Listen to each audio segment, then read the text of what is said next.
নাবালিগ অবস্থায় যার বাচ্চা মারা যায়, ওই বাচ্চাগুলিকে আল্লাহ পাক রব্বুল আলামিন কিয়ামতের ময়দানে বাপ মার জন্য বহুত বড় সুপারিশকারী বানায়।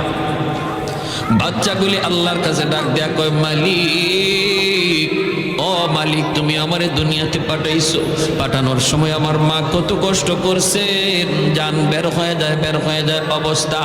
এরপরে আমি দুনিয়াতে আসলাম, এত কষ্ট আমি মাকে দিলাম, কিন্তু মার কোনো খেদমত আমি করতে পারলাম না, আমার মা ঋণ আমি শোধ করতে পারলাম না।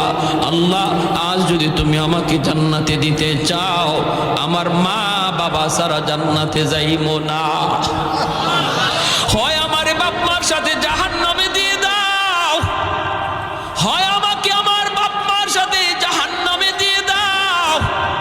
রব্বুল আলামিন তখন বলে, বান্দারে, আমি আল্লাহর আদত হচ্ছে জাহান্নামীকে জান্নাতে দেওয়া, কিন্তু কোন জান্নাতীর